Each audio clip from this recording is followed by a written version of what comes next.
ನಮಸ್ಕಾರ. ಅಬ್ಬಕ್ಕ ಸುದ್ದಿ ಸಂಚಯಕ್ಕೆ ಸ್ವಾಗತ. ಮಾಣಿಲ ಶ್ರೀ ದುರ್ಗಾ ಮಹಾಲಕ್ಷ್ಮಿ ಕ್ಷೇತ್ರದಲ್ಲಿ ಪರಮಪೂಜ್ಯ ಶ್ರೀ ಮೋಹನದಾಸ ಪರಮಹಂಸ ಸ್ವಾಮೀಜಿಯವರ ಮಾರ್ಗದರ್ಶನದಲ್ಲಿ ಈ ಬಾರಿ ಬೆಳ್ಳಿ ಹಬ್ಬ ಮಹೋತ್ಸವದ ಸಮಾರೋಪ. 48 ದಿನಗಳ ಕಾಲ ನಡೆಯುತ್ತಿರುವ ಧಾರ್ಮಿಕ ವಿಧಿಗಳು, ವೃತಾಚರಣೆ ಇತ್ಯಾದಿಗಳಲ್ಲಿ ಅಪಾರ ಸಂಖ್ಯೆಯ ಭಕ್ತಾದಿಗಳು ಪಾಲ್ಗೊಳ್ಳುತ್ತಾರೆ. ಭಾನುವಾರ ಶ್ರೀ ಕ್ಷೇತ್ರದಲ್ಲಿ ವರಮಹಾಲಕ್ಷ್ಮಿ ಪೂಜೆಯ ವಿಧಿವಿಧಾನಗಳು ನೆರವೇರಿದವು. ಪರಮಪೂಜ್ಯ ಶ್ರೀ ಮೋಹನದಾಸ ಸ್ವಾಮೀಜಿ ಹಾಗೂ ಕ್ಷೇತ್ರದ ತಂತ್ರಿವರಿಯರು ಧಾರ್ಮಿಕ ವಿಧಿಗಳನ್ನು ನೆರವೇರಿಸಿಕೊಟ್ಟರು.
ಈ ಸಂದರ್ಭ ನಡೆದ ಧಾರ್ಮಿಕ ಸಭೆಯಲ್ಲಿ ಬೆಳ್ಳಿ ಹಬ್ಬ ಮಹೋತ್ಸವ ಸಮಿತಿಯ ಅಧ್ಯಕ್ಷರಾದ ಮಾಜಿ ವಿಧಾನ ಪರಿಷತ್ ಸದಸ್ಯರಾದ ಕಲ್ಲೆಕಾರಗುತ್ತು ಮೋನಪ್ಪ ಭಂಡಾರಿ ಮಾತನಾಡಿದರು.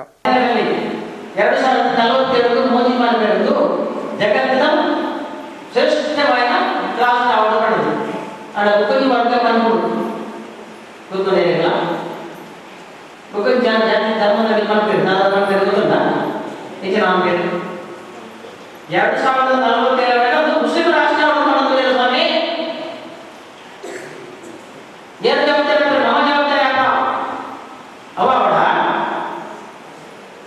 ಈ ಧರ್ಮಕ್ಕೂ ಆದಿ ಅಂತ್ಯ ಇಜ್ಜಿ ಮಧ್ಯಾಹ್ನ ಚಿಂತ ಮಾಡಿದ್ರೆ ಕಡ ಭೂಮಿ ಉಂಟಾಗ ಉಂಟಾಗಿ ಎಂದು ಮಾಡಿದೆ ಐಕೆ ಎಲ್ಲ ಬನ್ನಿ ಇದು ಯಾಪ ಉರುವಾದ ಗೊತ್ತಿದೆ ಯಾಪ ಅಂತ್ಯ ಅಂತೆಲ್ಲ ಗೊತ್ತಿದೆ ಅದೆಲ್ಲ ಇದೇ 1000 ವರ್ಷ ಕಳೆದ ಇದೇ 1000 ವರ್ಷ ದೊಡ್ಡರಾಗ ಇದೇ ವರ್ಷ ಕೃತರಾಗ ತ್ರೈತಾಯುಗ ಮಾತಾಡುದು ಅವಾಗ ಸತ್ಯ ಅವು ಸತ್ಯ ಅಲ್ಲ ಕೃಷಿ ಬದುಕಲಾಗಿ ಜೋಗಿಯಲ್ಲಿ ಆವಾಗಲೇ ಬಾಲಪೂಜೆ ಮಾಡ್ತಾರಲ್ಲ ಆಸನ ಬಾಲಪೂಜೆ ಜೋಗಿಲಿ ಬರುತ್ತಿದೆ ಗುರುಕುಲ ವಿದ್ಯಾಭ್ಯಾಸ ಮಾಡ್ತಾ ಹೋಗ್ತಾರೆ ಮಕ್ಕಳೇ ನಮ್ಮ ಒಂದು ವಿದ್ಯಾಭ್ಯಾಸ ಮಾಡ್ತಾರ ಇತ್ತೆ ವಸಂತದಲ್ಲ ಫುಡ್ ಮಾಡಿದ್ರೆ ನೆಟ್ ಬರ್ತಾನ ಅಂತ ನಮ್ಮ ಮಾಡ್ತಾರೆ ನಮ್ಮ ಬಿಟ್ಟು ತುಂಬೇ ಉಂಟು ಆ ವ್ಯವಸ್ಥೆ ಉಂಟು ಅಣ್ಣ ನಮಗೆ ಅರ್ಥ ಏನು ಮಾಡ್ತಂದ ಆಯುಕ್ತಲ್ಲಿ ನಮ್ಮ ಅಭಿವೃದ್ಧಿಗೆ ಹಾಕೋಣ, ನಮ್ಮ ಸಂಸ್ಕಾರ ಹಾಕೋಣ, ನಮ್ಮ ಸಂಸ್ಕೃತಿ ಪಡೆಯೋಣ, ನಮ್ಮ ಧರ್ಮ ಪಡೆಯೋಣ, ಮಮತ್ತ ಕೊಡತಾರಣ್ಣ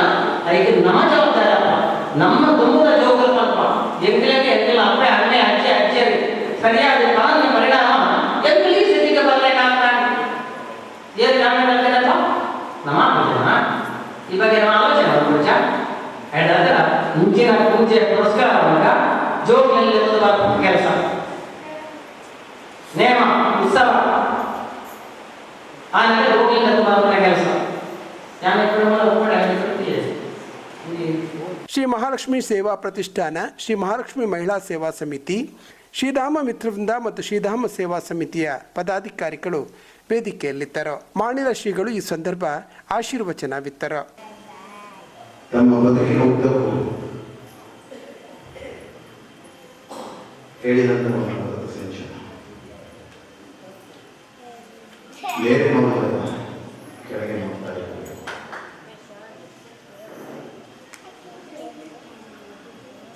ರಾಮಕೃಷ್ಣ ಪರಮಹಂಸರು ಜ್ಞಾನಿಗಳು, ಆದರೆ ಸ್ವಾಮಿ ವಿವೇಕಾನಂದರಷ್ಟು ವಿದ್ಯಾಸಂಪನ್ನ ಆಗಲಿಲ್ಲ. ಆದರೆ ಆಧ್ಯಾತ್ಮದ ಮೂಲಕ ಮೇಲು ಪರ್ವತವನ್ನು ಹೇಳಿ ಒಂದು ದಿವಸ ರಾಮಕೃಷ್ಣ ಪರಮಹಂಸರ ಹತ್ರ ಒಬ್ಬ ರೋಗಿ ಹೋಗ್ತಾನೆ, ಬ್ಲಡ್ ಕ್ಯಾನ್ಸರ್ ಇರ್ತಾನೆ. ಅವನ ತಾಯಿ ಕರ್ಕೊಂಡು ಹೋಗ್ತಾರೆ ರಾಮಕೃಷ್ಣ ಪರಮಹಂಸ. ನನ್ನ ಮಗನಿಗೆ ಬ್ಲಡ್ ಕ್ಯಾನ್ಸರ್, ನನ್ನ ಮಗುವನ್ನು ರಾಮಕೃಷ್ಣ ಪರಮಹಂಸ ಹೇಳಿದಂತೆ, ನಿನ್ನ ಮಗುವನ್ನು ಉಳಿಸಿಕೊಡ್ತೇನೆ, ಆದರೆ ನಿನ್ನ ಮಗುವಿನ ರೋಗವನ್ನು ನಾನು ತೆಗೆದುಕೊಳ್ತೇನೆ.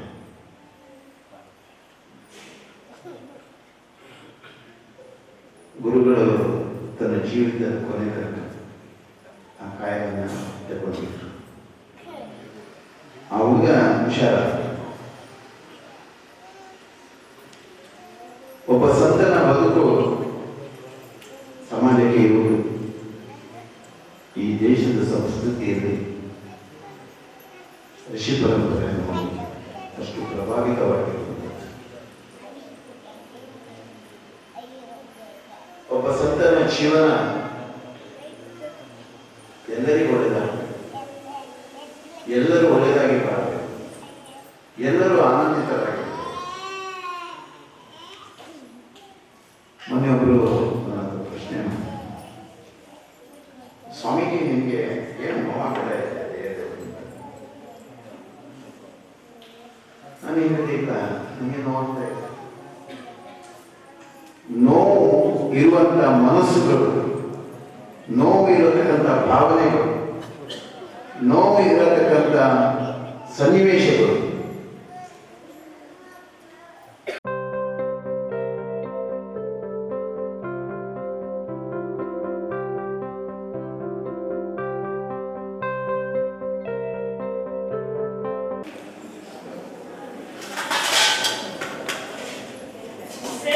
ಚೀಟಿ ಬೆರಮೇಲಕ್ಕೆ ಎದುರುಗಡೆ ಪ್ರಸಾದ ಇರ್ತದೆ, ಬಾಕಿ ತಕ್ಕ ತೀರ್ಥ ಪ್ರಸಾದ ಇರ್ತದೆ.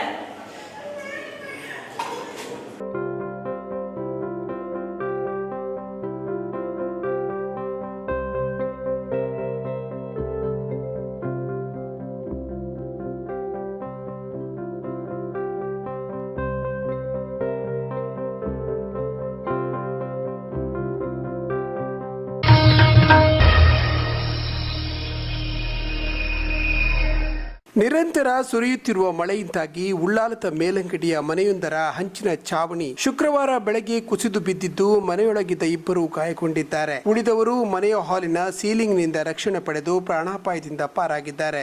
ಮೇಲಂಗಡಿ ನಿವಾಸಿ ವೃದ್ಧೆ ಕತಿಚಮ್ಮ ಎಂಬುವರ ಮನೆಯ ಹಂಚಿನ ಚಾವಣಿ ಬೆಳಗ್ಗೆ ಕುಸಿದು ಬಿದ್ದಿದೆ.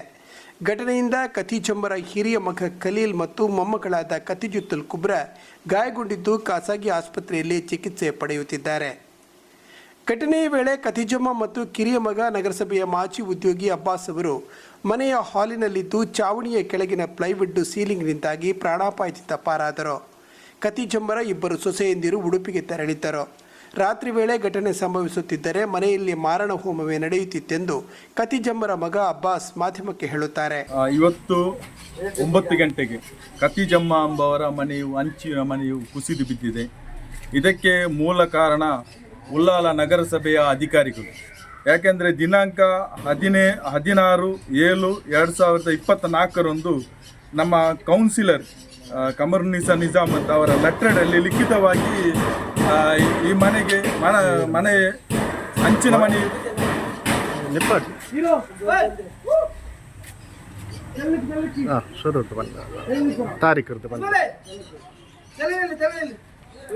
ಇವತ್ತು 9 ಗಂಟೆಗೆ ಕತಿಜಮ್ಮ ಎಂಬವರ ಮನೆಯು ಹಂಚಿನ ಮನೆ ಈಗ ಕುಸಿದು ಬಿದ್ದಿದೆ.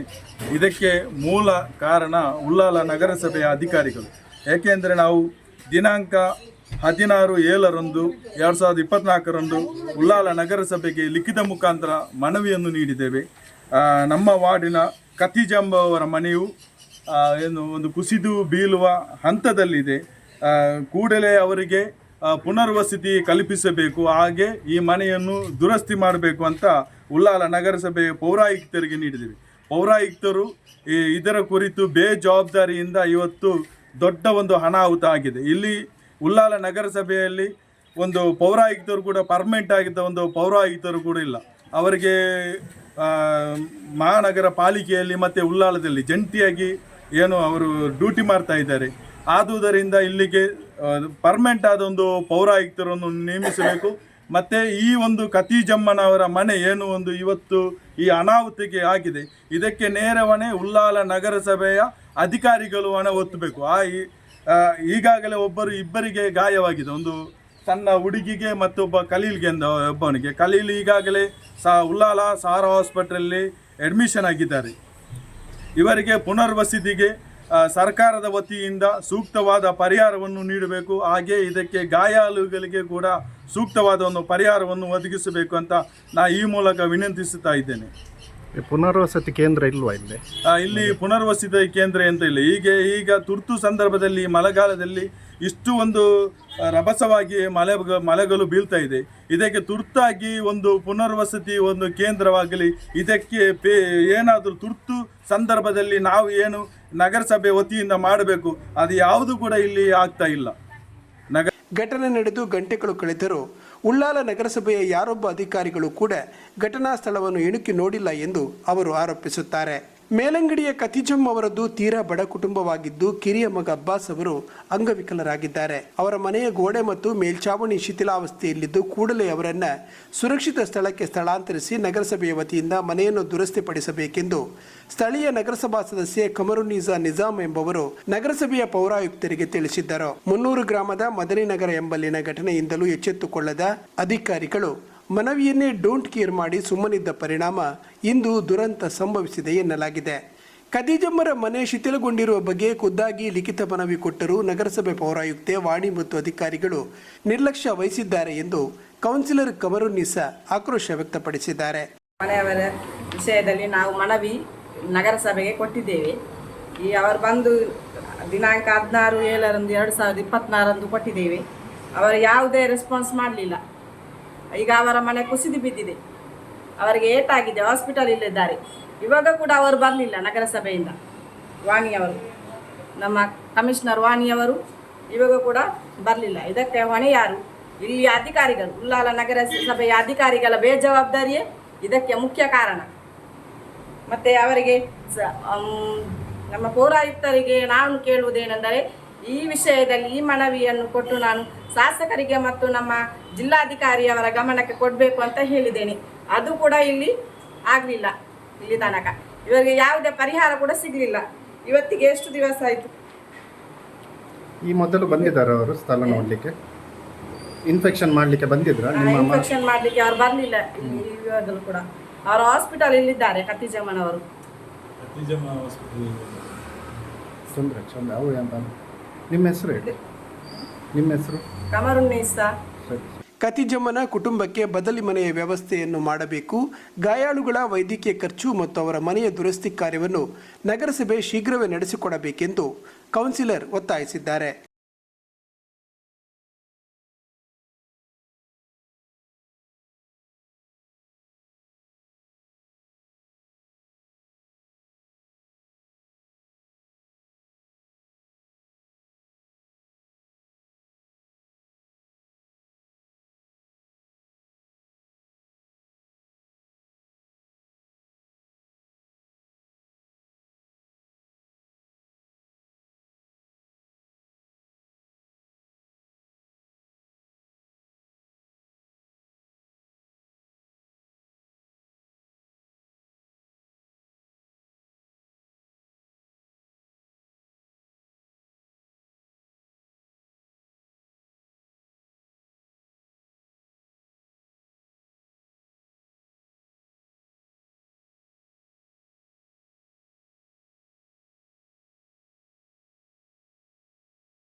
ಶ್ರೀ ನಾಗಬ್ರಹ್ಮ ಅನ್ನಪೂರ್ಣೇಶ್ವರಿ ಕ್ಷೇತ್ರ ಕೊಲ್ಯ ಸೋಮೇಶ್ವರದಲ್ಲಿ ಆಗಸ್ಟ್ 9ರಂದು ಶುಕ್ರವಾರ ನಾಗರ ಪಂಚಮಿ ನಡೆಯಲಿದೆ.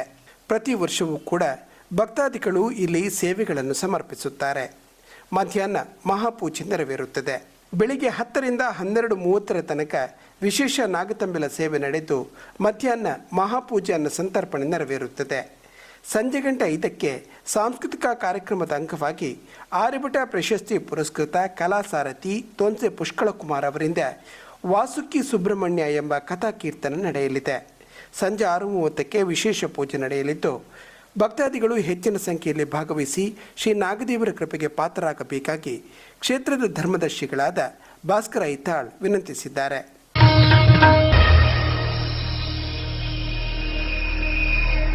ದೇರಳಕಟ್ಟೆ ಬಿಸಿಸಿ ಸಭಾಂಗಣದಲ್ಲಿ ಉಳ್ಳಾಲ ತಾಲೂಕು ಮಟ್ಟದ ಎಲ್ಲಾ ಇಲಾಖೆಗಳ ಅಧಿಕಾರಿಗಳು ಸ್ಥಳೀಯ ಜನಪ್ರತಿನಿಧಿಗಳನ್ನು ಸೇರಿಸಿಕೊಂಡು ಪ್ರಾಕೃತಿಕ ವಿಕೋಪಗಳ ಕುರಿತು ತುರ್ತು ಸಭೆಯನ್ನು ವಿಧಾನಸಭಾ ಅಧ್ಯಕ್ಷರಾದ ಯುಟಿ ಖಾದರ್ ನಡೆಸಿದರು. ಈ ಸಂದರ್ಭ ಮಾತನಾಡಿದ ಅವರು, ತಾಲೂಕು ಮಟ್ಟದ ಎಲ್ಲ ಇಲಾಖೆಗಳ ಅಧಿಕಾರಿಗಳು ಜಂಟಿಯಾಗಿ ಎಲ್ಲಾ ಗ್ರಾಮಗಳನ್ನು ಭೇಟಿ ಮಾಡಿ ಸಮಸ್ಯೆಗಳನ್ನು ಆಲಿಸಬೇಕು.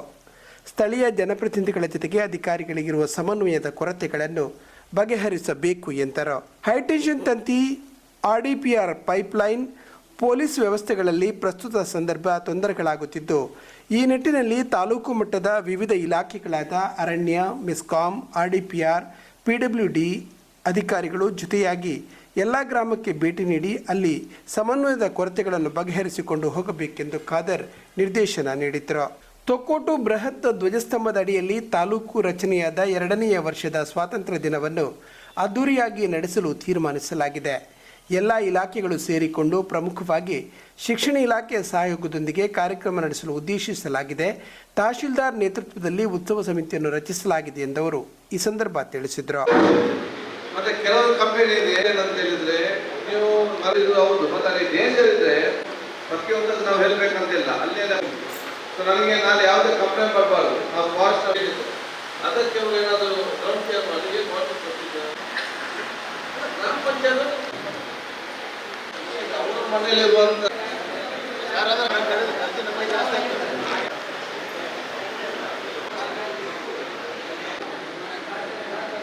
ಅದು ನೇರವಾಗಿ ಜಿಲ್ಲಾಧಿಕಾರಿ ಗಮನಕ್ಕೆ ನೀವು ಬನ್ನಿ. ನಾನು ಅಲ್ಲಿ ಸೂಚಿಸ್ತೇನೆ. ನಾನು ಕೊಡ್ಬೇಕಂತೇಳಿ ಮನಸ್ಸು ಬರ್ತದೆ. ಅವರು ಕಿಸೆ ತಗೊಳ್ಳೋದ ಪರಿಸ್ಥಿತಿ ಮಾಡ್ಬೇಕು. ಸರ್ಕಾರ ಕೊಡೋದ ಪರಿಸ್ಥಿತಿಯಲ್ಲಿ ಇಲ್ಲ. ಯಾಕೆ ಸರ್ಕಾರ ಒಬ್ಬರಿಗೆ ಕೊಟ್ಟರೆ ಕೂತ್ಕೊಳಿಸ್ತಿದ್ರು. ಓಕೆ ಕಾಲೇಜಿಗೆ ನನಗೆ ಬೇಡ ತಿಂಗಳಿಗೆ 10,000 ಮೊನ್ನೆ ಕಂಪ್ಲೀಟ್ ಆಗೋದ್ರಿಂದ ಅದೊಂದು ಸ್ಪೆಷಲ್ ಕೇಸ್ ಅಂತ ನಾವು ಬೇಕಾದಾಗ ನಮ್ಗೆ ಅದು ಬಿಡಿ ಹೋಗ್ಲಿ ಪೈಪ್ ಹಾಕ್ಲಿ ಅಂತ ಹೇಳ್ತಾರೆ. ಗೊತ್ತಿಲ್ಲ ಅಂತ ಹೇಳೋದು ಮತ್ತೆ ಮಾಡುವುದು ಅಂತ ಹೇಳೋದು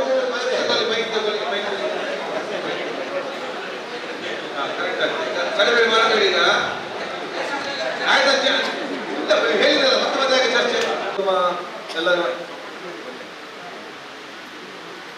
ಅಧಿಕಾರಿ ವರ್ಗದವರು ನಮ್ಮ ಉಲ್ಲಾದ ಜನಪ್ರತಿನಿಧಿಗಳು ಸೇರದನ್ನು ವ್ಯವಸ್ಥೆ ಮಾಡ್ತಾರೆ. ಅದರಲ್ಲಿ ಶಿಕ್ಷಣ ಇಲಾಖೆಯವರು ಬೇರೆ ಬೇರೆ ಇಲಾಖೆಯವರು ಸೇರ್ತಾರೆ. ಪೊಲೀಸ್ ಇಲಾಖೆಯಲ್ಲಿ ಶಿಕ್ಷಣ, ಫಾರೆಸ್ಟ್, ನಿಮ್ಮೆಲ್ಲ ತಂಡದವರು ಬರುವಂಥ ವಿಚಾರ ಇವತ್ತು ಆಗಬೇಕು. ತಾಲೂಕು, ಕಂದಾಯ, ಯಾವ ಡಿಪಾರ್ಟ್ಮೆಂಟ್ ನೀವೆಲ್ಲ ನೀವು ಆದಷ್ಟು ಜನ ಅವತ್ತಲ್ಲಿ ಭಾಗವಹಿಸುವ ವಿಚಾರ ಆಗಬೇಕು. ನಿಮ್ಮವರ ಮಕ್ಕಳನ್ನು ಆದಷ್ಟು ಅಲ್ಲಿಗೆ ಕರ್ಕೊಂಡು ಬರುವಂಥ ವ್ಯವಸ್ಥೆ ಕೂಡ ಆಗಬೇಕಾಗ್ತದೆ. ಅದಕ್ಕಾಗಿ ನಾಳೆ ನಾಳಿದ್ದು ಕೆಲವರು ಅಧಿಕಾರಿ ಪ್ರಯತ್ನಿಸಿ ಹುಷಾರಂತೇಳಿ ಪಶುಶಾಲೆಗೂ ಹೋಗಿದ್ದಾರೆ. ಕೆಲವರಲ್ಲಿ ಇವತ್ತು ನಾಳೆ ನಾಳೆ ತಾಸು ಕೂತ್ಕೊಂಡು ನೀವು ಈಗ ನಾವು ಯಾವ ರೀತಿ ಮಾಡ್ತೇವೆ ಅದೇ ರೀತಿ ಒಂದು ಆಕ್ಷನ್ ಪ್ಲಾನ್ ಮಾಡಿ ಅನುಗುಣ ಮಾಡಿದಾಗ ಕೆಲಸ. ಓಕೆ, ಈಗ ಟ್ರಾಫಿಕ್ ಇದೆ. ಯಾಕೆಂದ್ರೆ ಹೇಳಿದ್ರೆ ಈಗ ಮೇಲೆ ಟೆಕ್ನಾಲಜಿ ಎಲ್ಲ ಇದೆ. ಮನೆಗೆ ಬರ್ತದೆ, ಅಲ್ಲಿ ನಿಲ್ಲಿಸುದು, ಕೀತೆಕೊಂಡು ಹೋಗುದು ಮತ್ತೆ ಸಡನ್ನಾಗಿ ಅಡ್ಡ ಬರುವಂತಹ ವಿಚಾರ ಬೇಡ. ಮತ್ತೆ ಸ್ವಲ್ಪ ಮಟ್ಟಿನ ಜಾಗೃತಿ ಅವರು ಹೇಳಿದಾಗೆ ಸ್ವಲ್ಪ ಮಟ್ಟಿನ ಜಾಗೃತಿ ನೋಡಿಕೊಂಡು ವಿಚಾರ ಇವತ್ತು ಆಗಲಿ. ಮತ್ತೆ ಮಳೆಗಾಲ ಜಾಸ್ತಿ ಯೂಸ್ ಮಾಡೋದು ಬೇಡ. ಇದಕ್ಕೆ ಆದಷ್ಟು ಲಿಮಿಟ್ ಮತ್ತೆ ಫೋಟೋ ತೆಗೆದುದನ್ನು ಕಲಿಸುವಂತ ವ್ಯವಸ್ಥೆ ಮಾಡಿ. ಅದು ಬೇಡ, ಅದು ಅವ್ರಿಗೆ ಹೇಳಿಬಿಡಿ.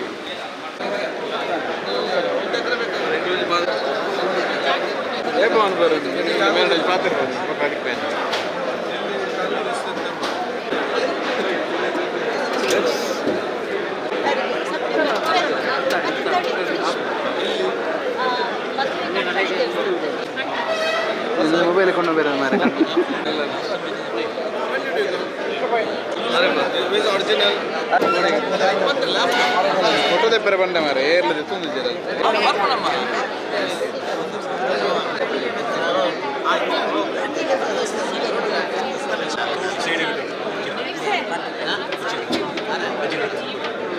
ಮೇ ತಿಂಗಳ ಕೊನೆಯಲ್ಲಿ ಮಳೆಗಾಲ ಇವತ್ತು ಪ್ರಾರಂಭ ಆಗಿದೆ.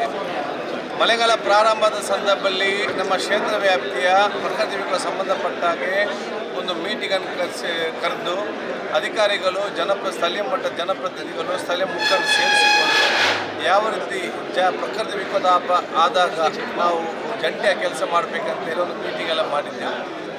ಅದಕ್ಕೆ ಅನುಗುಣವಾಗಿ ಈ 1 ತಿಂಗಳ ನಂತರ ಎಷ್ಟೆಲ್ಲ ಹಾನಿಯಾಗಿದೆ, ಎಷ್ಟೆಲ್ಲ ಕಡೆ ಪ್ರಕೃತಿ ವಿಕೋಪ ಆಗಿದೆ, ಎಷ್ಟು ಸಾವು ನೋವಾಗಿದೆ, ಎಷ್ಟು ನಷ್ಟ ಉಂಟಾಗಿದೆ, ಇದರ ಬಗ್ಗೆ ಚರ್ಚೆ ಮಾಡಿ ಯಾರಿಗೆಲ್ಲ ಸರ್ಕಾರದ ಪರಿಹಾರ ಯಾವ ಹಂತದಲ್ಲಿ ಸಿಗಬೇಕಂದು ಸಿಕ್ಕಿದೆ ಇಲ್ವಾ, ಸಿಕ್ಕದಿದ್ದದ್ದು ಎಷ್ಟು ದಿವಸದಲ್ಲಿ ಕೊಡಬೇಕು ಮತ್ತು ಈ ಒಂದು ಸರ್ಕಾರದ ಯೋಜನೆ ಅನುಷ್ಠಾನ ಮಾಡುವಾಗ ನಮ್ಮ ಪಂಚಾಯತ್ ಸದಸ್ಯರ ಮತ್ತು ಅಧಿಕಾರಿ ವರ್ಗದ ಮಧ್ಯೆ ಒಂದು ಸಮನ್ವಯ ಕೊರತೆ ಉಂಟಾಗ್ತದೆ.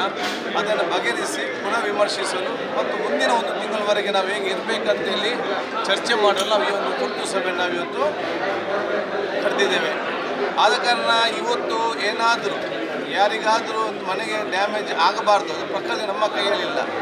ಏನಾದರೂ ಪ್ರಕೃತಿ ಡ್ಯಾಮೇಜ್ ಆದರೆ ತತ್ಕ್ಷಣ 6,500 ರೂಪಾಯಿ ಇವತ್ತು ನಮ್ಮ ರೆವಿನ್ಯೂ ಡಿಪಾರ್ಟ್ಮೆಂಟ್ ಮುಖಾಂತರ ಅವರಿಗೆ ಸಣ್ಣ ಪುಟ್ಟ ಖರ್ಚಿಗೆ ತಕ್ಷಣ ಕೊಡಬೇಕಾಗ್ತದೆ. ತದನಂತರ PA ಬಂದು ರಿಪೋರ್ಟ್ ಮಾಡಿದ ನಂತರ ಇಂಜಿನಿಯರ್ ಬಂದು ರೆಕ್ಟಿಫೈ ಮಾಡಿ 1 ವಾರದೊಳಗಡೆ ಅವರಿಗೆ ನಿಗದಿತವಾದ ಮೊತ್ತವನ್ನು ಮುಟ್ಟಿಸುವಂಥ ಒಂದು ಸಿಸ್ಟಮ್ ನಾವು ಅಳವಡಿಸಿಕೊಂಡು ಬಂದಿದ್ದೇವೆ. ಯಾರಾದರೂ ಜನರಿಗೆ ತಡವಾದರೆ ಸ್ಥಳೀಯ ಮಟ್ಟದ ಪಂಚಾಯತ್ ಸದಸ್ಯರಿಂದ ನಮ್ಮ ಗಮನಕ್ಕೆ ತರ್ಬೋದು ಅಂತ ಹೇಳಲಿಕ್ಕೆ ನಾನು ಬಯಸ್ತೇನೆ. ಎರಡನೇದು, ಬೇರೆ ಬೇರೆ ಇಲಾಖೆಯ ಸಂಬಂಧಿತ ಕೊರತೆ ಕೂಡ ಇದ್ದು ಕಾಣ್ತೇನೆ. ಕೆಲವೊಂದು ಕಡೆ ನಮ್ಮ ಎಲೆಕ್ಟ್ರಿಸಿಟಿ ಹೈ ಟೆನ್ಷನ್ ವೈರ್ ಮತ್ತು ಎಲೆಕ್ಟ್ರಿಕಲ್ ವೈರ್ದು, ಕೆಲವೊಂದು ಕಡೆ ಫಾರೆಸ್ಟ್ನವ್ರದ್ದು, ಕೆಲವು RDPR ಪೈಪ್ ಕಟ್ ಮಾಡುವಂಥದ್ದು, ಕೆಲವು ಕಡೆ ಪೊಲೀಸ್ ರಸ್ತೆ ಬದಿಯಲ್ಲಿ ಸಣ್ಣ ಅಡ್ಡ ಇದೆ.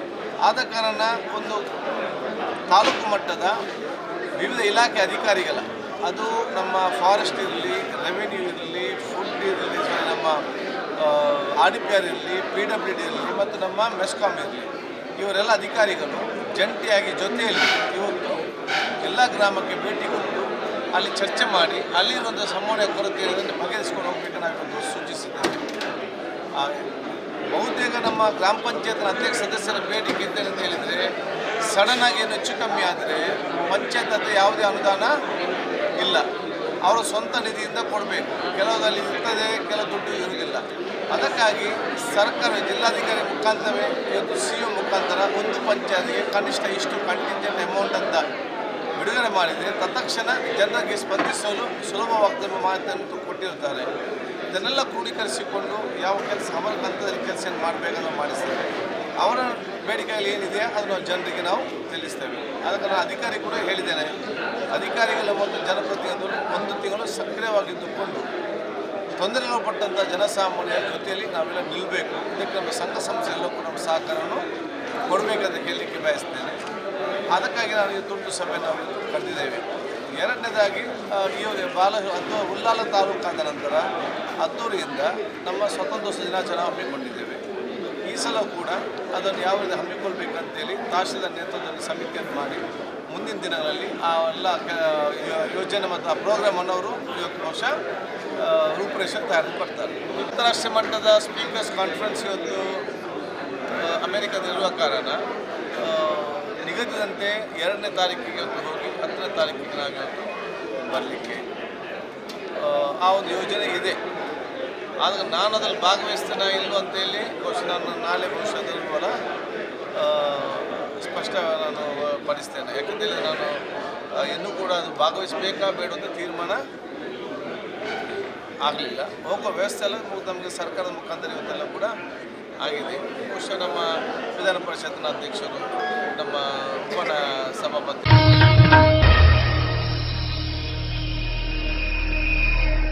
ಇದು ಇಂದಿನ ಸುದ್ದಿ ಸಂಚಯ.